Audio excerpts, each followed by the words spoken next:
और तू यीशु से कब छूट गया तुझे ही नहीं पता चला। बड़ा धन्यवाद करो कि मसीह में हमें बैठने का अवसर मिला है। धन्यवाद करो कि आने का अवसर मिल गया। धन्यवाद करो कि प्रभु में मैंने विश्वास पाया, ये बहुत बड़ा अवसर मिला है। धन्यवाद करो कि प्रभु तरह तरह से मेरे जीवन में चमत्कार कर रहा है, ये बहुत बड़ा फल दे रहा है। धन्यवाद करो और ये विश्वास करो कि इतना विश्वास दिया है तो आने वाले दिन में जीवन क्यों न देगा, ये बहुत बड़ा विश्वास है। तुम निकम्मा पेड़ नहीं ठहरोगे, तुम काम वाला निकल जाओगी और तुम बहुत सारे फल अपने जीवन में लाओगी। आने वाले दिन के लिए तैयार कर लोगी। ये नहीं कि तुम्हें कोई मालिक कहे या यीशु की आज्ञा आए कि इसे हटा दो। कोई हटाना भी चाहेगा तो तुझे हटा नहीं पाएगा। एक बार तुम्हारा नाम लिख लिया गया और प्रभु ने तुम्हारा हाथ पकड़ लिया है तो कोशिश करना कि तुम पाप मत करना कि यीशु का हाथ छूट जाए। तुम अक्सर कोशिश करना कि तुम प्रभु के मार्ग पर चलना कि प्रभु और हाथ तुम्हारा मजबूती से पकड़ ले। उसने उसको उत्तर दिया, हे स्वामी, इसे इस वर्ष और रहने दे कि मैं इसकी चारों ओर खोद कर खाद डालूं। यदि आगे को फले तो भला, नहीं तो उसे काट कर एक अवसर और दे दे प्रभु। इसीलिए हर भेड़ों के लिए एक सेवक प्रार्थना करता है। ऐसा नहीं कि उसमें बुराई ढूंढता है, नहीं। आप किसी के अंदर बुराई ढूंढने की जरूरत नहीं है। बुरे तो बहुत सारे लोग आते हैं, लेकिन आप उसके लिए प्रार्थना करो कि उसकी बुराई उसमें से निकल जाए। वही खाद पानी है कि पेड़ को खाद पानी दो, यानी प्रभु की बात उसे अच्छे तरह से समझाओ, तब उसके जीवन की खुराक तैयार होगी।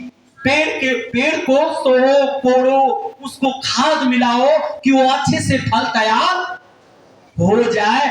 अगर देखें कि सचमुच किस्मत ही खराब है और वो आप कितना समझा रहे हो, लेकिन वो बाहर जाकर वही गाली, वही क्रोध, वही ईर्ष्या, वही निंदा और खा पी करके मोटा हो गया है, हरा भरा हो गया है, लेकिन अंदर का गुण उसका ठीक नहीं है।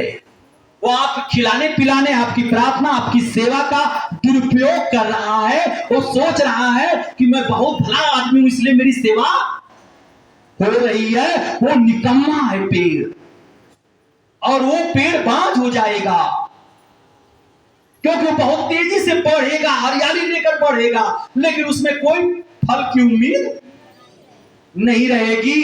इसी तरह वो भी भाई है कि प्रभु की सारी बातें सुनेगा, हाँ में हाँ मिलाएगा, खूब माथा टेक देगा, पटक देगा, आपको सब कुछ विश्वास देगा।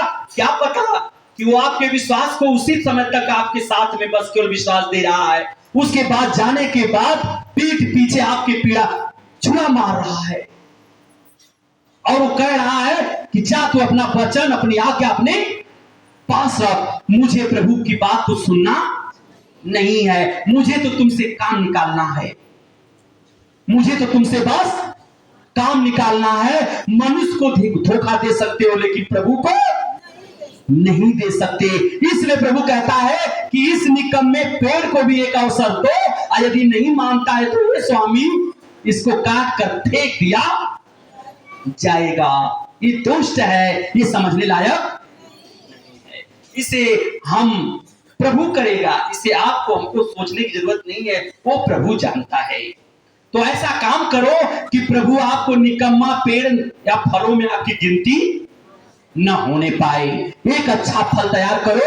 ये मैं सच कह रहा हूं कि दूसरों के जीवन में भी फल तैयार हो कर लोगी, और आने वाली जो पीढ़ी होगी आपकी वो भी हरी भरी होगी और अच्छे फल तैयार करेगी। जब प्रभु के मार्ग पर चलोगे तो आपको तो उम्मीद हो ही जाएगा कि हम जब सही काम कर रहे हैं तो हमारा आने वाला बेटा बेटी भी सही काम करेंगे। ये तो आत्मा आपकी उत्तर दे ही देगी। अगर जब गलत कर ही नहीं रहे हो तो कैसे उम्मीद करोगे कि मेरा बेटा बेटी गलत होंगे? कभी उम्मीद करोगे?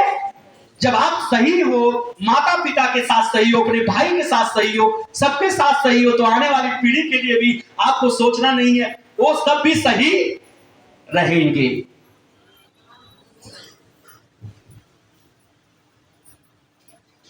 सप्त के दिन हालेलुया। कुबड़ी स्त्री को चंगा करना। 7